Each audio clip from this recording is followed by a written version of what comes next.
Sebelum kita memulai pelajaran kita pada pagi hari ini, ada baiknya kita awali dengan ibadah singkat yang dibawakan oleh anak didik kami, Erwinda Tarika. Baik Pak.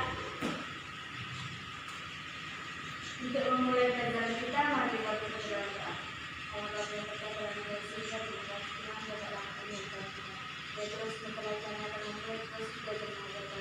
Kami menyatakan hingga berkata dari mari dan dalam Yesus. Terima kasih buat anak didik kami Erwinda. Baiklah, sebelum kita memulai pada materi kita hari ini, Bapak ingin bertanya, apakah di antara anak didik kami ada yang tidak hadir? Hadir semua Pak. Saja. Baiklah, pada pagi hari ini kita akan mempelajari tentang dampak manusia berpengharapan. Apa Bapak bilang? Dampak manusia berpengharapan. Pada materi kita pada pagi hari ini berarti ada kata berpengharapan. Ada kata berpengharapan. Tetapi sebelum kita masuk kepada materi ini, Bapak ingin menjelaskan sedikit dari kata pengharapan ini. Kata pengharapan ini itu harus disertai dengan iman. Seperti yang kita ketahui bahwa sesuatu yang kita harapkan itu kalau tidak dibarengi dengan iman berarti itu akan sia-sia. Berarti pada materi kita pada pagi hari ini ada kata iman dan pengharapan. Iman dan pengharapan.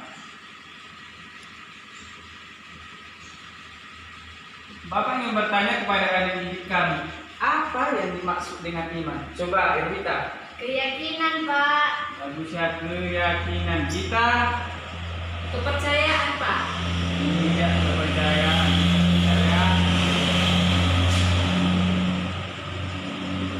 Baiklah. Menurut dalam perjanjian lama, kata iman itu diartikan sebagai keteguhan hati. Berarti yang dalam kata bendanya berpegang teguh.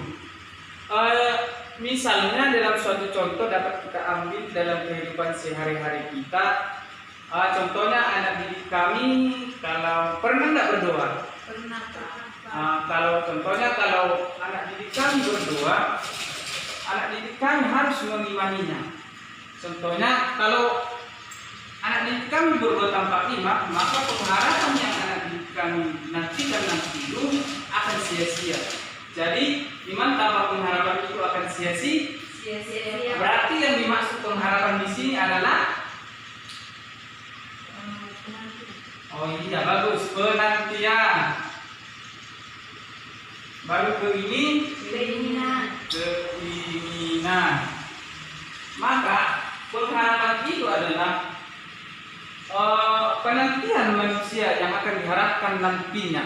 Di sini kata nanti itu sebelum dan sesudah manusia itu.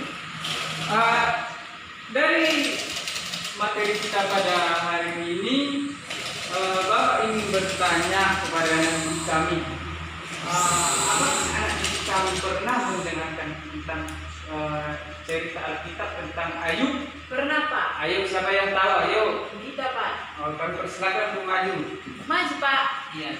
Coba jelaskan sedikit mengenai Ayub yang kamu ketahui. Ayub itu adalah orang yang saleh dan dia taat dan percaya kepada Tuhan. Ayub itu merupakan orang yang sangat kaya pada salah satu negeri di Perjanjian Lama. Ayub merupakan sangat taat kepada Tuhan sehingga Tuhan mengizinkan seorang iblis mencobai Ayub sehingga Ayub pun terkena percobaan itu. Yang pertama itu anaknya meninggal dalam kebakaran, terus Ayub terkena penyakit kusta, istrinya pun meninggalkan si Ayub, ternak-ternaknya pun habis kayak gitu Pak. Tapi di saat situasi seperti itu, dia tetap berpengharapan kepada Tuhan dan percaya kepada Tuhan bahwa itu semua datang dari Tuhan. Iya, bagus sekali ya. Coba tepuk tangan buat kita. Akan menceritakan sedikit tadi dari cerita anak didik kami kita, yaitu mengenai perjalanan Ayub ya. Seperti yang kita ketahui bahwa Ayub itu pada zaman dahulu itu adalah seorang anak yang saleh dan taat kepada Tuhan. Suatu ketika Allah itu mengizinkan iblis untuk mencobai Ayub dengan cara seperti yang anak didik kami bilang tadi kita ya. Contohnya itu anaknya meninggal, hartanya hangus, kemudian dia dicobai dengan penyakit kulit yang dideritanya, dan juga istrinya pergi meninggalkan dia. Dan juga ada datang kata-kata dari teman-temannya yang mengatakan bahwa yang diderita Ayub ini adalah akibat dari dosanya. Tetapi hal tersebut tidak melonggarkan atau tidak membuat iman Yakub jadi goyah. Ayub tidak goyah, ia tetap percaya dan berpendirian yang kokoh terhadap Tuhan. Suatu hari istrinya berkata kepada Ayub untuk contohnya untuk menimpahi Tuhanes untuk mati karena penderitaan yang diterimanya. Tetapi hal itu tidak membuat Yakub untuk terpengaruh. Sehingga suatu saat penderitaannya ini disudahi oleh Tuhan. Dia diberikan oleh Tuhan kembali kepada semula, bahkan kekayaannya Tuhan memberikan dia kekayaan jauh lebih dari kekayaan yang semula dia dapat, sehingga ia menjadi salah seorang orang yang paling kaya di bagian negara timur. Nah, dari cerita Ayub ini kita diajarkan bahwa contohnya kalau anak didik kami nantinya, contohnya kita lah, contohnya dia sedang mendapat pencobaan atau kena musibah, kita harus tetap mengimani dan juga berdoa kepada Tuhan agar sesuatu yang diapainya, cobaan yang dialaminya dapat berlalu. Seperti yang kita ketahui anak didik kami, bahwa contohnya kalau cobaan yang dialami manusia itu tidak pernah melampaui dari batas kemampuan manusia itu. Makanya jika sesuatu kita ada mendapat pencobaan atau musibah, kita harus tetap berserah dan mengimani serta kokoh hati kita untuk Tuhan. Baiklah, di sini dari cerita tersebut Bapak ingin bertanya kepada anak didik kami. Ini Bapak akan tulis pertanyaannya. Bagaimana iman dan pengharapan dapat bertumbuh?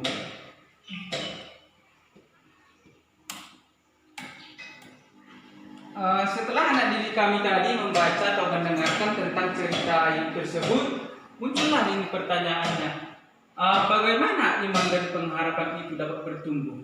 Coba anak didik kami, bagaimana iman dan pengharapan itu bertumbuh? Berdoa, Pak. Ya, bagus ya, berdoa. Memuliakan nama Tuhan, membaca Alkitab, Memuliakan nama Tuhan, Pak. Rajin ke gereja. nama Tuhan, rajin ke gereja. Terus itu belajar. membaca Alkitab, Pak. Gereja, membaca Alkitab.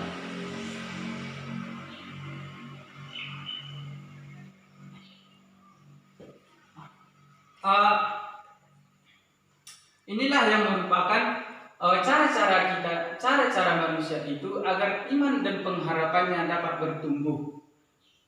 Kemudian dari cerita tadi mengenai Ayub ya, yang muncul ini pertanyaan, bagaimana iman dan pengharapan bertumbuh, yaitu dengan cara berdoa, memuliakan nama Tuhan, rajin ke gereja, membaca Alkitab. Kemudian dari cerita tersebut dapat kita pahami bahwa dampak hidup beriman itu adalah yang pertama berpengharapan.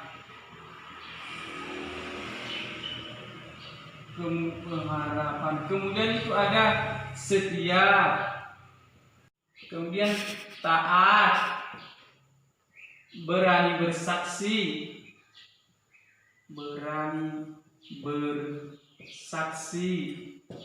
kemudian itu berpegang teguh pada Allah.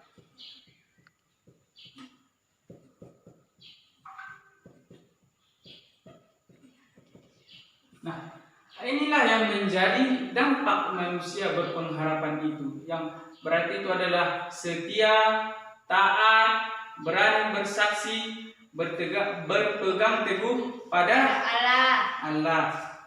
Kemudian di sini Bapak akan membentuk anak didik kami kelompok diskusi ya. Kita bentuk untuk 2 kelompok aja. Kelompok 1 kita, kelompok 2 kita. Kemudian nanti hasilnya akan dibacakan nanti satu-satu ke depan. Untuk kita yang mau didiskusikan itu, coba sebutkan ciri-ciri orang yang beriman. Ciri-ciri orang yang beriman. Kemudian kepada saudara anak didik kami kita, coba sebutkan ciri-ciri orang yang berpengharapan. Mungkin itu nanti hal yang akan mudah karena itu sudah kita lihat tadi dari kisah Ayub. Bapak mengasih waktu sekitar kira-kira 3 menit. Tidak bisa ditukar karena tadi kita sudah membahasnya melalui kisah Yakub. Ya, Pak. Oke, dimulai dari sekarang. Baiklah, waktu diskusinya sudah selesai. Kepada anak didik kami Irwita, kami persilakan untuk membacakan hasil diskusinya. Soalnya kan sebutkan ciri-ciri orang beriman adalah takut akan Tuhan, sabar, dan selalu bersyukur. Baik, kepada saudara Rita. Ciri-ciri orang yang berpengharapan itu Pak memiliki cita-cita, rajin berusaha, dan pantang menyerah Pak. Iya, baiklah. Jawaban anak didik kami bagus, benar semua. Jadi yang dikatakan di sini bahwa ciri-ciri orang yang berpengharapan itu berarti harus memiliki cita-cita, rajin berusaha, pantang menyerah. Dan juga manusia yang mempunyai ciri-ciri orang yang beriman itu berarti takut akan Tuhan, kemudian sabar. Baiklah, berarti di sini di dalam kehidupan ini Bapak ingin mengatakan kepada anak didik kami bahwa dalam hidup ini kita harus mempunyai iman dan pengharapan. Itu dapat kita baca di 1 Petrus 1 ayat 1 sampai ayat yang ke-12. Di sini Bapak akan membacakannya.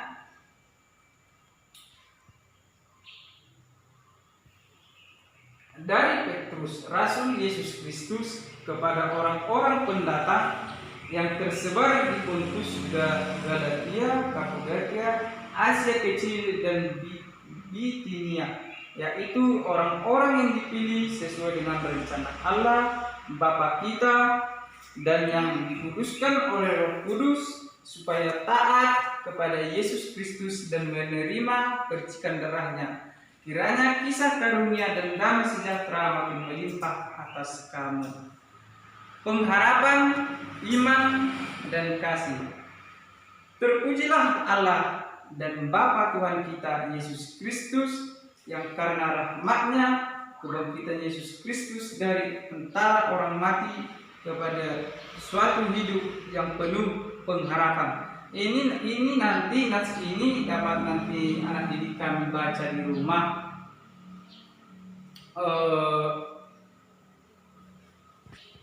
Baiklah, dari materi kita pada hari ini yaitu dampak manusia beriman dan berpengharapan.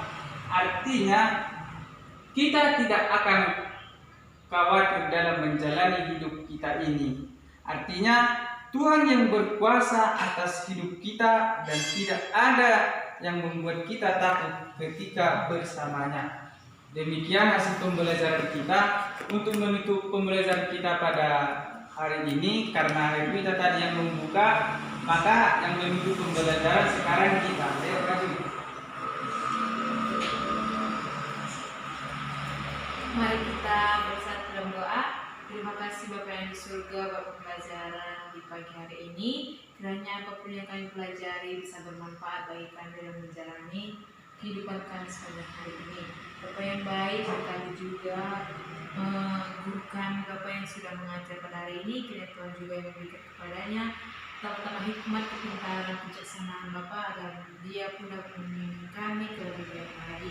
Dalam nama Yesus Kristus, juru selamat kami hidup, kami berdoa dan ucap syukur. Haleluya. Amin. Amin. Shalom. Shalom.